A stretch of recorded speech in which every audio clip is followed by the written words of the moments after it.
Yo guys, what is going on? Blossom is back and welcome back to a very special episode of Top Drives. Now before we get into the main part of the video, I do want to show you the video that Hutch sent to me that is showcasing some of the new cars from PL19. So let's get into it.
I know, super short intro. I wanted you guys to see those brand new cars as quickly as possible. So now that you've seen that pack been open and we've seen some of the new cars coming in these big update of, Pacific Coast and all that, for some reason I thought, I keep reading it as Pacific Northwest, PNW, Seattle, baby, but it is Pacific Coast. But now that we've seen all those cars, we're going to see them again, but obviously I like to do this in the in-depth version where I compare the cars that we saw against other cars in the game to see if these cars are genuinely worth the hype. Well, we have a strong start in the Chrysler Cordoba 360. It has a top speed of 115 miles per hour, a 0 to 60 of 12.2 seconds, and a handling score of 55. Now, the main thing about this is for an RQ14 rear-wheel drive standard tire car, 12.2 seconds is the lowest in class. There is no other car that is rear-wheel drive standard tires at RQ14 that has a 0 to 60 as low as 12.2. So the closest cars that I could compare it to would be the Alfa Romeo 6C and the Chrysler Town & Country. So once again, it looks like the Cordoba is the best car here. That's the highest top speed as well as the lowest 0 to 60. So I'm very interested in this one, and my hype meter is going to be an 8 out of 10. Now, in this series, there's a brand new stat. It's called PQ. It's called picture quality. And I think the picture quality, for a 1975 car is really, really nice. I'm going to give it a 10 out of 10. Now, the next car that we saw in our preview video is the Lincoln Mark II. Now, for the Lincoln Mark II, for the picture quality, I'm giving it a 5.5 out of 10, but I still think that it is worth the hype. Once again, much like the car that we saw just now, I've already totally forgot what was the first. It was a Chrysler Cordoba, that's what it was. The Lincoln Mark II is the only car in its class, or is the fastest car in its class. So 10.5 seconds for a rear-wheel drive standard tire car is incredible. The closest cars I could compare it to is the Dodge Monaco at 11.1 seconds with the same handling, and the Chrysler Turbine car, which is like 1.5 seconds slower than the Lincoln. So that Lincoln is fast. It is also going to be very, very heavy. It's also very, very good looking, and that's why I think I'm giving it a 5.5 out of 10 for that picture quality. There are just better photos out there. I like the white walls. That's cool. But I wish I could see more of the Lincoln. But I am very hyped for this one. I think it'll be a great dragster as well. I mean, surprise, surprise, right? New American cars, new dragsters. What is not to love? All right, next up is a very, very special car to me. And that is the Lincoln Mark, I believe, 4. I think it's 4. Yeah, GTA IV. So, yeah, 4. The Lincoln Mark 4. Now, to be fair, as, stats general, like, or stats in general, the general stats is what I mean. It's not that impressive, actually. You compare it directly to the Lincoln Mark II, and as you can see, the Mark II is actually a lot faster. Yes, the Mark V handles better, but I mean, 55 to 59, is that really going to be the determining factor in a slalom against a Lotus or a Caterham? Absolutely not. So the 4+ handling in the Lincoln is genuinely meaningless to me. And honestly, I could see this Lincoln Mark 4 as the 15 and maybe the Lincoln Mark 2 as the 16 because they just know what they want to be. Well, at least the Mark 2 knows what it wants to be. The Mark 4 is trying to be everything, right? And obviously I'm comparing it to the Cadillac Eldorado, and it doesn't look good for the Lincoln Mark 4, sorry, I can't read those things, Mark 4, because the Cadillac Eldorado has a lower 0 to 60 and has 7 more handling. So why am I so hyped for the Lincoln Mark 4? Well, one very simple reason. My mom used to drive this car. So literally for that reason and that reason alone, I am very, very hyped for Mummy's car coming to the game. All right, next up is going to be uncommon straight off. So with the Ford Fairlane 500. Now, straight off the bat, I'm not hyped for this. This seems like your regular filler uncommon. The issue with the Ford Fairlane is that it is definitely going to go that dragster route. I mean, 60 handling is not going to be a twisty car, right? And unfortunately, if you cannot beat the Dodge D100, then you are literally useless. And unfortunately, the Ford Fairlane cannot beat the Dodge D100. The 0 to 60 difference is 2.8 seconds. It's really sad. So yeah, I think it's just gonna be useless. And I mean, when you compare it to like the Chrysler by Chrysler, you know, the Chrysler by Chrysler has, you know, better handling, a lower 0 to 60, the same top speed, they're both rear-wheel drive, they're both standard tires. So the Ford Fairlane 500, in my opinion, is going to be filler. I love the car, but it is going to be filler. But then again, I mean, it's funny, you know, because like people were asking like, Blossom, are you hyped for this update? I'm like, yeah, I'm obviously hyped for this update. They're like, oh my god, so the cars has to be good. And I'm just like, no, I'm not hyped for the update because the cars have to be good. I'm hyped for the update because this is an American update and I'm American. That's why. But anyway, there are some good cars in this update, okay? And I will show you which ones they are, but definitely not this Chrysler LeBaron. Once again, hype meter 3 out of 10. Picture quality, I'm giving it a 4 out of 10, but there's nothing too special about this. It kind of is like in between the Saturn LW as well as the Volvo 440. So the main thing about the LeBaron is that, you know, it has that low 0 to 60 of 9.3 seconds for an RQ25. Front wheel drives an entire car, like it's not too bad, but at the end of the day, this isn't a car that's really going to save you anything. And the only time a car like this will be useful is if it had a special tag and there was no other competition. That's how those Volkswagens are useful in the great outdoors, dude. They need a special tag to make them relevant. Though that's one of those cars. All right, next up is the Mercury Cougar. Now the Mercury Cougar picture quality, I think it's a 6 out of 10, not too bad. It is a pretty ugly car in my opinion. And the height meter is 2 out of 10. Once again, the Mercury Cougar is kind of in between the Mazda RX-7 and the Honda Civic. It's kind of trying to be the best of both worlds, but then again, it's kind of jack of all trades, master of none. So the Honda Civic, I mean, I can probably bet my testicles that the Honda Civic is going to be lighter than the Cougar. I think that's safe to say. The Honda Civic also has a lower 0 to 60, but obviously the Cougar handles better. But if I really wanted an uncommon RQ26 that actually handled well, then I would just go for the Mazda RX-7, where it handles the best out of the 3 cars that you see here. I mean, 85 for an RQ26, when you max it out, it's actually really good. And that's what the Mazda RX-7 is able to achieve. The Cougar, not so much. So unfortunately, I don't think it's going to be too useful. Another filler uncommon in my opinion. Now next up is the Lincoln Town Car. Now honestly, everybody knows this car. This is one of the most iconic cars of the early 2000s. Every single limousine that existed was the Lincoln Town Car before the Hummers took over. I mean, when I grew up, this was everything. This was limousines, these were taxis, cabs, like literally everything. I don't remember them being cop cars. I don't think they were the 5.0, but they were definitely limousines. They were definitely business executive cars. And for those of you that don't live in the US, the Lincoln Town Car is basically like our version in the 2000s of like a Mercedes S-Class or a BMW 7 Series or something like that.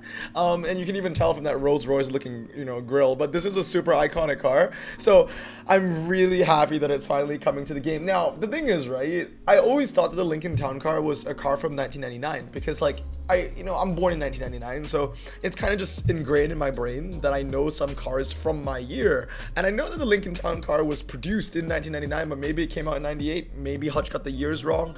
But there are several sources that say that this car was produced in 99.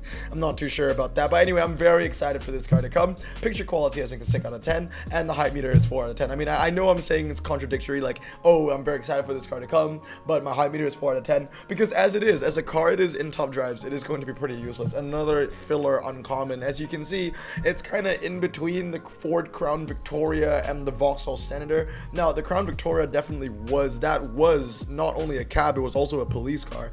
But the town car, I think that was just a cab. But yeah, it's kind of just in between both cars. It's like slightly better than the Senator, but then again, I know it's going to be heavier than the Senator as well. The Crown Victoria kind of just is an all-round better option. So it's a filler uncommon, but I'm really happy that this car is going to exist in top drives now.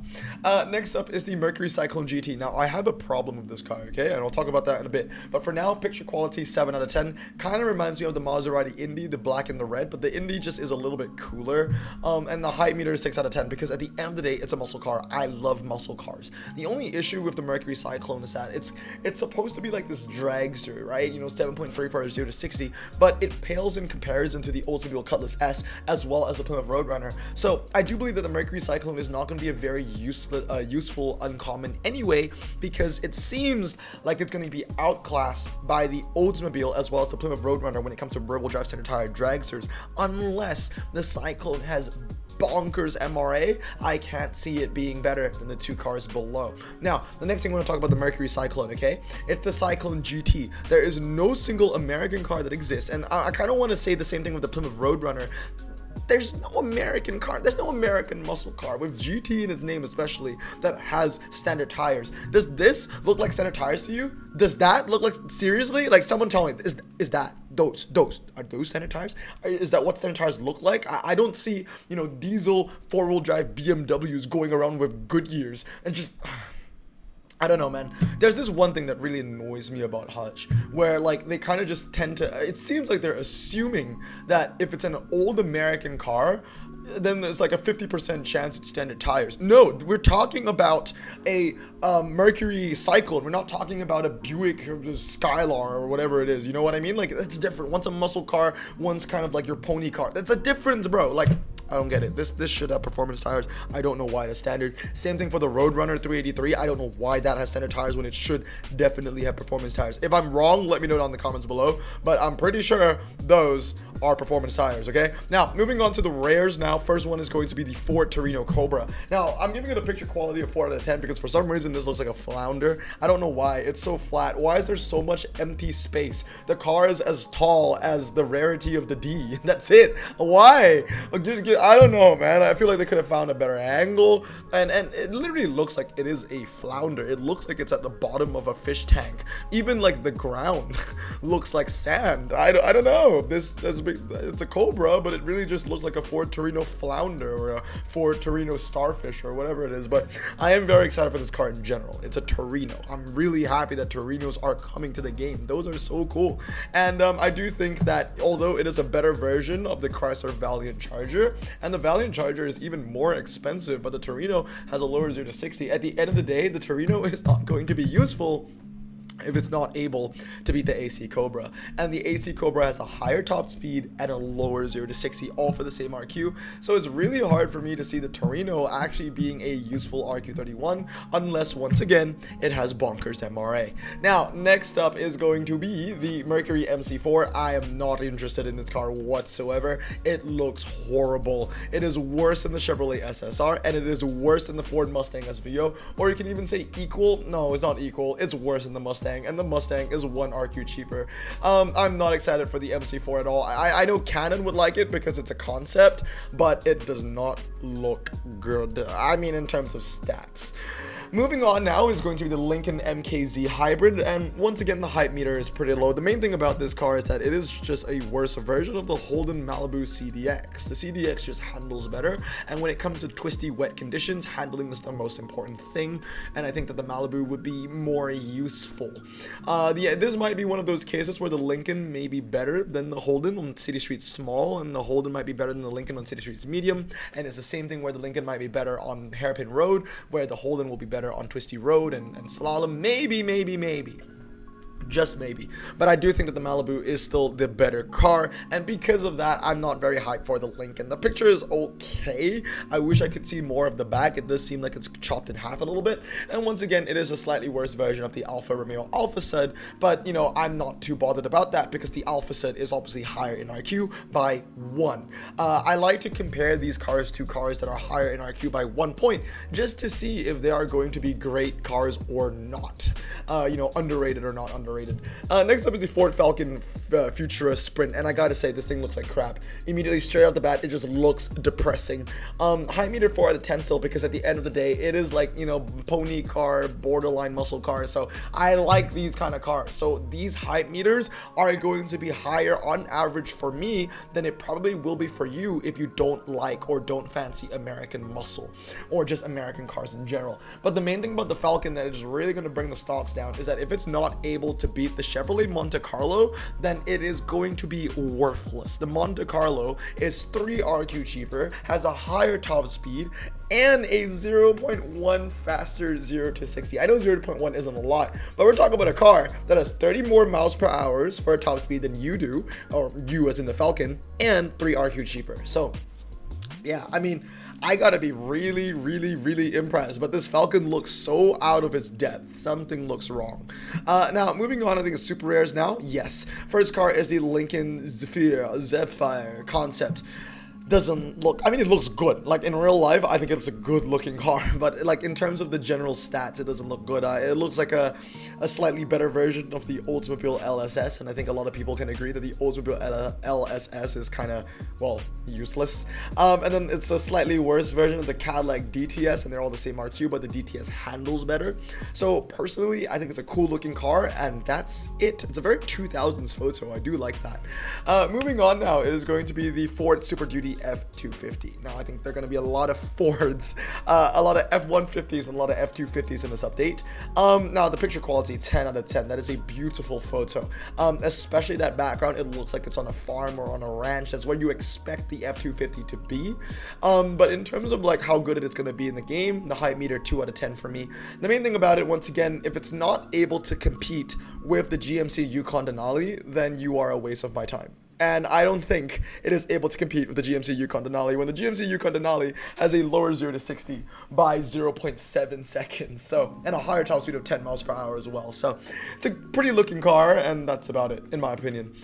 Moving on now is the Dodge Ram 2500 Power Wagon. Now this one, hype meter is pretty high, 7 out of 10. Not only because it's a Dodge, but I think it's a hill climb specialist. This is going to be like the next Lambo, if you will. The 8.30 seconds is low, and it's able to beat cars like the Renault R20 as well as the Nissan Frontier Attack in a straight line. On top of the lowest 0 to 60 here, the Ram also boasts the highest top speed. 120 isn't high, but it is higher than the Renault R20 and the Frontier Attack. Handling sucks on the Power Wagon, and you can tell straight off the bat the Power Wagon is going to be a 332 dragster off-road car. So I am very hyped for this. I think the picture is fantastic, and I can't wait to add this car to my garage. Moving on now, I think we have one more super rare, and that is the Ford Vsauce, or Vsauce. I don't know how you want to pronounce that, but it is definitely low ground clearance. So I'm comparing it to other RQ48 and 49 low ground clearance four-wheel drive super rares in the Audi TT, as well as the Holden HSV. And as you can see, hype meter, I think it's pretty average. The strongest thing about the Vsauce or the Vsauce or whatever it is that 0 to 60 handling sucks. So if the MRA is good in the Ford, then it'll be a fantastic car for its niche. But if the MRA is mediocre, if not worse than the Holden and the Audi, then it's going to be kind of useless. Okay, so yeah, but the picture I think is okay. I think it fits very well. It's kind of gray to some people. Maybe it looks like if the Mandalorian was a car, you know. But yeah, I think the picture is all right. Hype meter kind of average. Looking forward to see the MRA to see if this car is going to be really good or really bad. Moving on to the ultra rares now. We start off with the Dodge Ram 1500 Classic Warlock. I love that name. Picture quality, 10 out of 10. I mean, you make a big car fit into the entire thing, it looks good, you know. Hype meter, not so much. When it comes to dragsters, and not to mention the Ram 1500 over here has all surface tires, not off-road tires. So it looks like it's going to be a dragster, and it's really down to whether the MRA on the Ram is significantly better to the one of the Escalade. Because if the MRA of the Ram and the Escalade are about the same, the Escalade is going to remain the better car, and that's not a good look if a super rare is better than an ultra rare. Now obviously the Ram handles better, but it's not like you're going to put the Ram or the Escalade in a non-drag scenario anyway, unless you're really forced to, right? So, and then obviously I put the Tahoe Custom up there as well, just to show you the benchmark for what makes a four-wheel drive all-surface tire RQ51 car. And as you can see, the Ram has a lower 0 to 60, but it handles worse as well. So it's balanced in that sense. Moving on now is going to be the Lincoln Navigator. Now the Navigator, once again, doesn't look good because the handling of the Navigator definitely isn't strong, so I guess it's going to be a dragster. And as an RQ55 dragster, you have to beat the AMG G63, and the 0 to 60 difference is over an entire second. Not to mention that the G63 has a higher top speed as well. So let's say, okay, it's not fair. Don't compare it to the G63. Compare it against another American car. Well, I'm going to compare it against the Cadillac Escalade ESV, and as you can see, for the Escalade, which is 2 RQ cheaper, it's still faster faster to 60 by a whopping almost half a second. So yeah, the Navigator doesn't look that good. Picture is really nice, and that's about it. Moving on now is going to be the Lincoln Nautilus Black Label. Once again, man, it just it breaks my heart because I love American cars, but this is yet another one that just doesn't look very good. The main thing about it is that it's just a slightly better version of the Audi Q7, and the Audi Q7 isn't very good. The handling is terrible. And I don't even know if it's even going to be a better car to the Chevrolet Trailblazer, because although it handles one better, or it has one better handling compared to the Trailblazer has the MRA and the lower 0 to 60. I don't think that this Lincoln Nautilus will have the same MRA that the Trailblazer SS provides. So I don't know, man. This looks like a very weak 64. The biggest thing about this Nautilus, the biggest saving grace, is how much it's going to weigh. If it weighs less than 1,800 kilograms, then it might have a shot of being a 64. But if it weighs anything more than 1,800 kilograms, I don't think that this should be a 64. That being said, though, the picture is beautiful. The picture is really, really well done, but the car doesn't look very good. Moving on now to epics, we start off with the Ford F-150 Lightning. Now, according to Kevin, they did not make the Lightning in 2021. I think they got the year wrong, and then the Lightning was debuted in 2022. That being said, though, this looks really good. For an RQ65, you have a 4.0 second 0 to 60. That means that if you max it out drag spec, you're getting a 3.3 second truck for RQ65, which is very, very impressive. Yeah, high meter 9 out of 10. The picture quality is amazing. Yes, obviously, it's going to be worse compared to the Mercedes AMG G63, but that's completely fine. The Mercedes AMG G63 is 3 RQ higher. They share the same handling and a 0.1 difference in that 0 to 60. Obviously, the AMG is a higher top speed, but I think that the F-150 belongs where it is. That would be a fantastic ultra rare. If that was only 1 RQ less as a 64, the F-150 Lightning would 100% be Blossom choice, but unfortunately it just misses the mark. It is an epic. Once again, though, I am comparing it to the Chevrolet Trailblazer. I do believe that the F-150 Lightning should be able to beat the Trailblazer on the quarter and the half mile. 1 mile will be an interesting one. I think that's where the Trailblazer would take over, as well as the Test Bowl. Now, moving on, the next epic that we're going to look at is going to be the Lincoln Aviator. Now, I remember seeing this car for the first time ever at the Javits Community Center, whatever it's called, in New York. And yeah, I mean, it doesn't look good, to be honest. I mean, once again, picture quality is fantastic, 10 out of 10, but it just looks so underwhelming. For an RQ65, 74 handling and a 6.0 0 to 60, I mean, it's a Nissan Patrol Nismo. You know what I mean? It's the same thing as the Nissan Patrol Nismo, but the Nissan Patrol Nismo is a higher top speed, and we don't know what the MRA is going to be for both of the cars.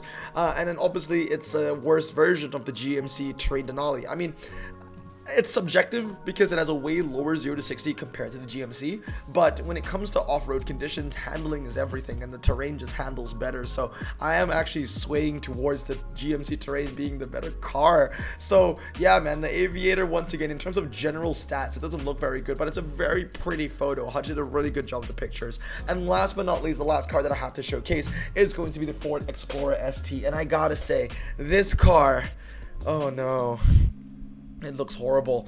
For an RQ70, it has a 0 to 60 of 5.2 seconds, and it has a handling score of 73. Hutch, you did something wrong, right? This is definitely not a 70. This has to be 65 or something like that. There's no way, dude. The BMW iX is 1 RQ cheaper. It has the same handling number as the Explorer. Both of them are 73, and the 0 to 60 difference between both of the cars is 0.8 freaking seconds, and the BMW is cheaper to use. Not to mention the BMW X5, which is even cheaper, 2 RQ cheaper, is still faster to 60, and it still handles even better than the Explorer, and the X5 even has a higher top speed. Hutch, you did something wrong. The Ford Explorer ST cannot be a 70. There is no way. It would be too bad to be a 70. This has to be a 65, or maybe like a 68 or something like that. Maybe a, not even a 68, maybe a 68, maybe if it has good MRA and it's able to beat the X5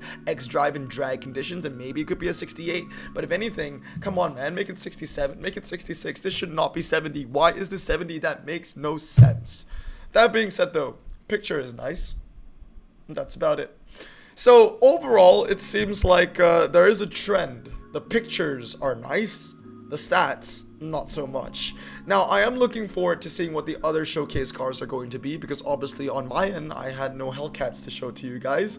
I would have been so excited for those, but regardless, you know, any American car is going to get me excited. I am more or less super excited for the Ultras and below, but the epics that we've seen so far, this 3, are pretty underwhelming. But anyway, I hope you guys have a great day. Remember to stay safe, wash your hands, and let me know down in the comments below how hype are you for this update. But remember to stay safe, wash your hands, guys, and Blossom out. Peace.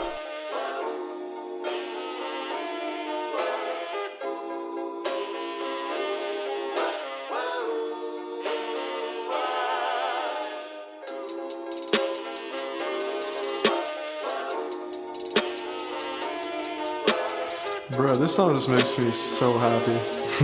Me too. Imagine being Asian in the 50s, looking nifty, leather jacket, looking sleek, look like Presley, look so deadly. Got a jukebox back at home, feeling jazzy, turn it on and play it slow, like the movies with the ladies. They so fine. Imagine being Asian in the 50s, looking nifty, leather jacket, looking sleek, look like Presley, look so deadly. Got a jukebox back at home, feeling jazzy, turn it on and play it slow, like the movies with the ladies. They so fine. Sit back, relax in my Bonneville.